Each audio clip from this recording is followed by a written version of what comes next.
Welcome to 30 Minutes of Faith. We're very happy today to have Monty Johnson with us. He's a member of the Board of Trustees of the Interfaith Council of Greater Sacramento and a member of the Sacramento Valley Unification Church. Thank you for joining us. You're welcome. We want our viewers to know more about you, so let's start with where you were born and raised. Born in Salt Lake City, Utah. On my father's mother's side, there were members of the LDS Church, and I was baptized as a young age there.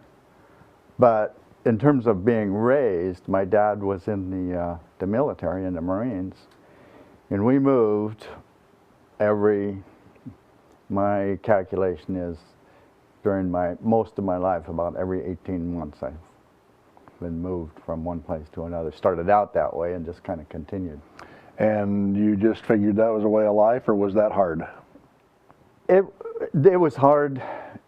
I remember it being hard as a youngster, moving to a new school and then trying to fit in and make friends and figure out what to do, that kind of thing. Did you want to grow up and be a Marine? I always thought that it would be, I kind of liked the military, kind of life, but I never got into it. Where'd you graduate from high school? Long Beach, California, 1961, Milliken, R.A. Milliken High School. Just this year went to my 50th high school reunion. What was the mascot? The mascot's a ram. From the initials, RAM. Ah, that didn't register with me. Yeah, well, and it was a new school. I was in about the second or third class of that high school. And after high school, then what? Then, first I went to UCLA, started studying pre-dentistry. So my plan was to get trained and go to dental school. Let me back up another second or two. Do you have brothers and sisters? Oh yeah, 2 sisters. That's it. I'm the oldest of the siblings. So. And are they both living? They're both living. Yes. One currently lives in Los Alamos, New Mexico, and the other in Atlanta, Georgia. Ah. Now I know your father's alive because you and I've talked, right. And he's elderly, and you're his caregiver. Is your mother still living? Right, yeah, she lives in Laramie, Wyoming.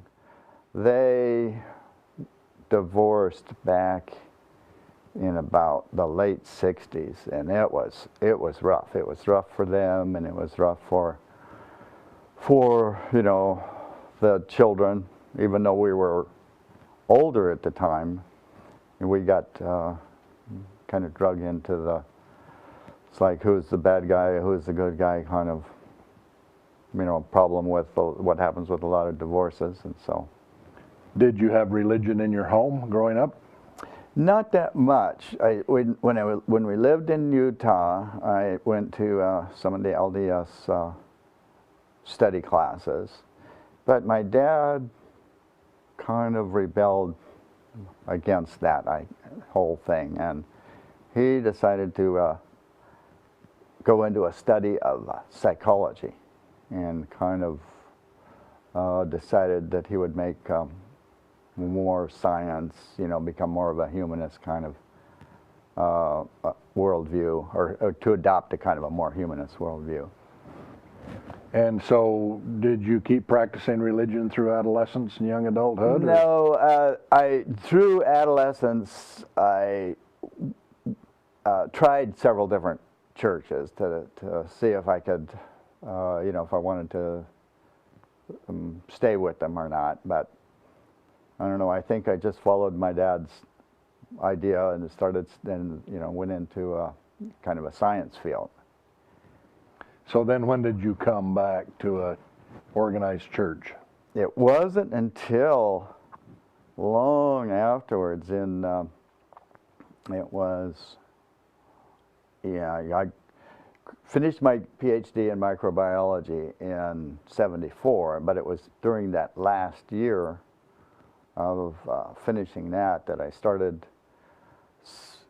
becoming aware that science wasn't, couldn't explain all aspects of life like I had hoped that it would. And then I started out with looking into the Eastern religions and got involved a little bit in Buddhism, did a year's worth of study in some Native American type religion, went out and did my visioning class out in the desert, fasting. And Where was that? that was in Texas. I had taken in. It's interesting how one's life develops with all of this sort of thing. I had written a grant proposal for a postdoctoral, grant funding, but that year, it was in 1973, I think. For some reason, the Congress that year, the U.S. Congress didn't pass their budget in time, and so my funding was delayed for a year. So I got to go to Texas and got a job at University of Texas for a year there, and pursued religious, kind of spiritual search. So I spent, instead of doing that much lab work, really, I was doing more spiritual kind of work. And it was quite interesting because University of Texas in Austin, Texas at that time was full of different spiritual, groups, religious groups, spiritual groups, and they had, many of them had tables set up out in the center lawn area, and a person could go and talk with different group and make arrangements to go spend time with them, and then try to find. I was designated by my family because we were sharing a house with my sister during that time. My sister, her husband was a university professor at the University of Texas, and I was doing the postdoc at the University of Texas, and they kind of assigned me the task to kind of go search out, see what looks like, the best, or the most interesting, or the thing that seems to fit my worldview and our worldview best. And that's where, towards the end of that year, in that April, I came across the Unification Church. And that was, in a way, it was almost a bit of a surprise for me, because it's a Christian based group, and I had already decided, well, I wasn't sure that, that Christianity was the right thing for me. I kind of liked the Eastern religions better, but the message that I found there was a very complete explanation of what I was, looking for. Kind of explained the role of science in our world, in our present-day world. Explained a little bit about a lot about the role of God and moral values and the importance of the family. And tell us some more about Reverend Moon. Reverend Moon is the founder of the Unification Church. He was born in 1920 in Korea, just after the end of the First World War. And he, his start of his kind of religious work, I guess, started when he was in the age of 16. He had a spiritual encounter with Jesus and was led to believe that he needed to complete Jesus' mission here on earth. And so he has been working ceaselessly and tirelessly since then. He's accomplished just an amazing amount of work since then. Is he still living? Right, yeah, he's still living. So what, coming up on 91 now, I guess, huh? 92. And he still is dynamic, speaking. You know, he doesn't speak as much as he used to, but he's still. He's going to be in Chicago this week. They're having an interfaith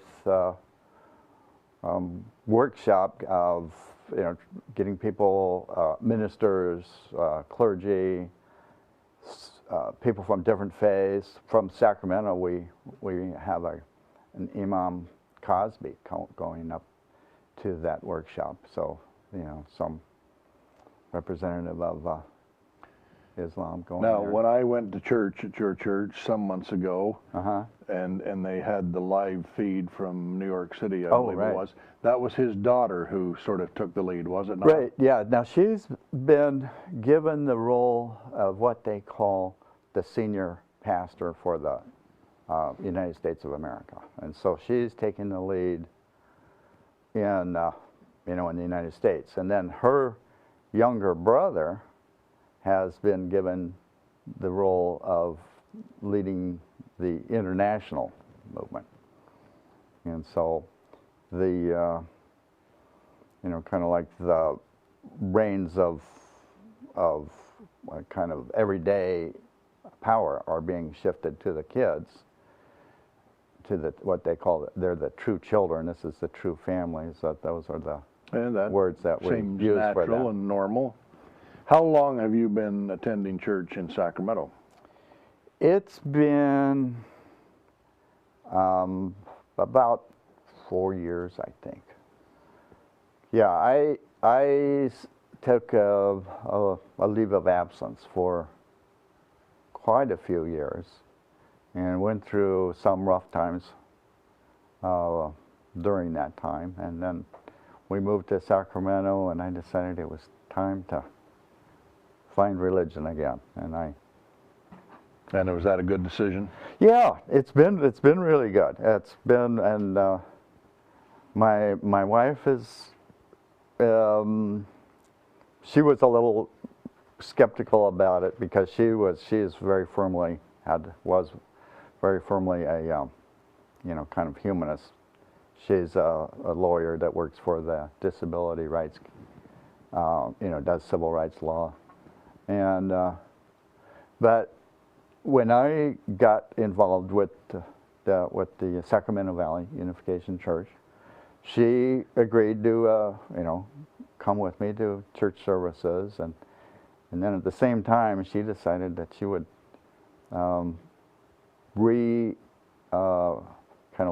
restart a Buddhist practice that she had done a little bit, for some previous years, and so she's been doing that. We've been doing that together. We guide a meditation group on Thursday nights. That's under the guidance of a Caverly Morgan, that she has established this place called One House of Peace. And she came out of the tradition of Sherry Huber. I think she studied under Sherry Huber for a while. So we're doing Buddhism and Unification Church work and Interfaith. And how did you come to the Interfaith Council?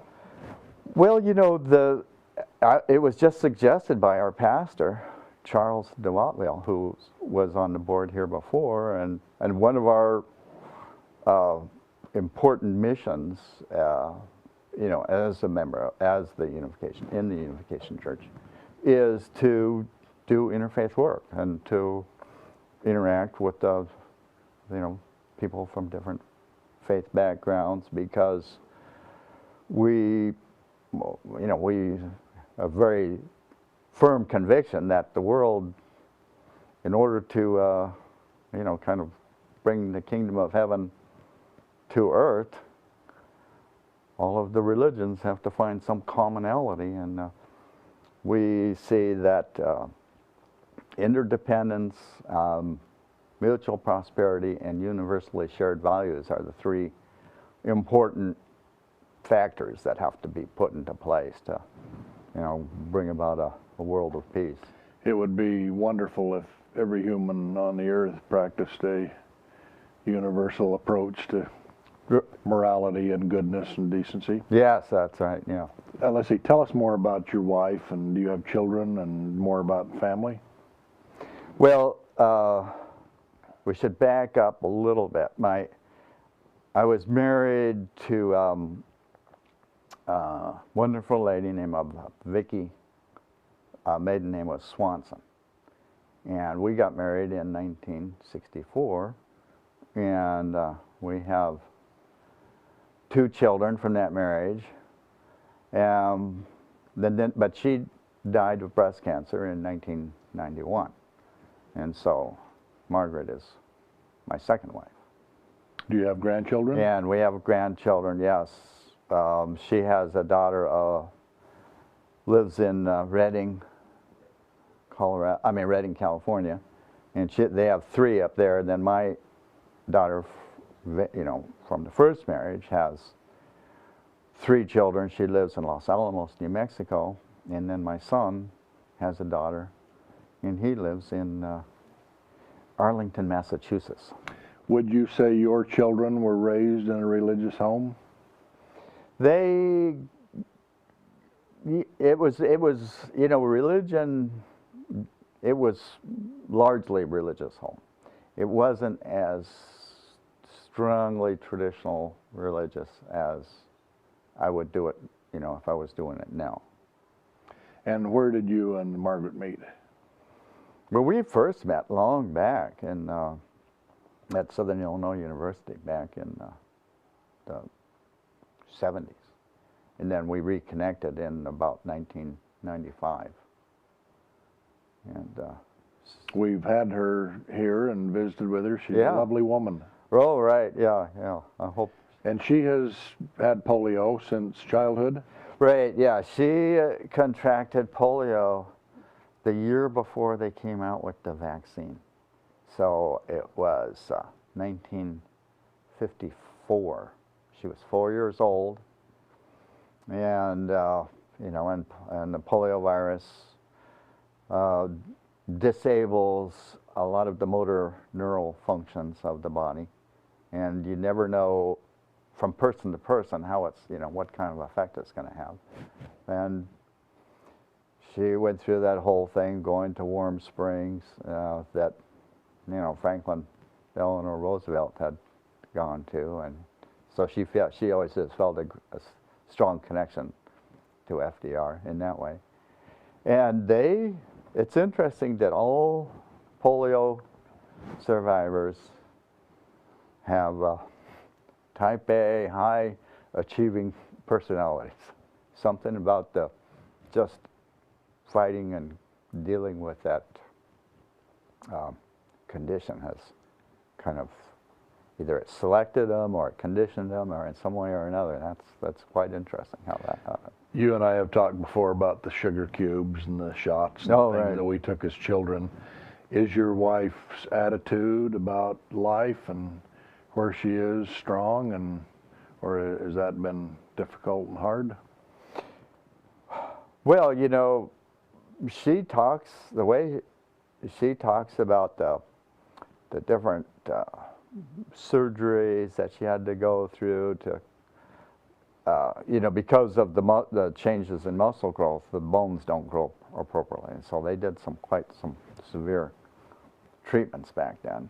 And then I guess she experienced a fair amount of discrimination because of people avoiding her, not wanting to, being involved or be associated with somebody with a communicable disease, which of course it doesn't communicate after some period of time, but a lot of people don't know that. And then the whole thing of being disabled, it's definitely had a tremendous impact on her. But excuse me, I might get teared up here a bit, but that's okay. Meekness is not a weakness, Monty. Meekness is a strength. But anyway, she doesn't. She refuses to consider herself to be disabled in the sense of, she could take you know, go get Social Security disability, or, you know, there's various programs that she could qualify for, but as long as she can work. Well, she's a lovely woman and obviously very bright and very talented. How long has she been an attorney? She got her, she went to law school in the 80s, and I think it was, if I remember, I'm thinking 87 that she passed her California bar. And then, so she, you know, at kind of midlife, decided to go back and No, good for her. get a law degree. Let's jump back to President Roosevelt for a minute. Oh, okay. My stepfather spent 3.5 years in the South Pacific during the Second World War. Ah. And along about summer of 1944, I think it was, he was on Bougainville, New Caledonia, you know, south of Indonesia. And Eleanor Roosevelt came to visit the troops. Mm-hmm. And of course, FDR had been president for a good long time, and Yeah. these kids had known him as their president. So they're standing out on this old dirt flight line, and along walks the First Lady, and she wants to talk to each of them, and she asked him what his name was. She had a little notebook. Mm-hmm. Where are you from? How long have you been here? How's the war going? You know, are we winning? You know, she was real optimistic. And then she said, I want your parents' name so that I can make contact with them. And he gave her the parents' name, but believed, Right, yeah, like this is never going to Right. happen. And then, you know, eventually she flew back to America and the war went on, and, you know, it was another, I think they left the Philippines and came back maybe November of 1945, early December. When he got home, his mother had this wonderful letter from Eleanor Roosevelt. Wow. And he had forgotten all about it, but he, you know, he was just thrilled that she would do that. And of course, you know, by that time FDR died and Harry Truman was president. But he has viewed all of his life that there was never a better woman than Eleanor Roosevelt. There just couldn't have been a Right. finer soul. And he sort of jokes. He'll say, well, and she was married to Franklin D. Roosevelt. He'll say, you know, he's got a real soft spot in his heart for Franklin and Eleanor Roosevelt. What do you do hobby-wise when you're just kicking around wanting to do something fun? That's the, about 5 years ago, I decided to become a personal trainer. Before then, I just want to cast back a little bit. Before that, my hobbies were handball, mountain bike riding, and scuba diving. Ah. But now, But before you go on with right. the personal training, where have you dived? Have you dived in some exotic places? oh no, not actually as much as I would have liked.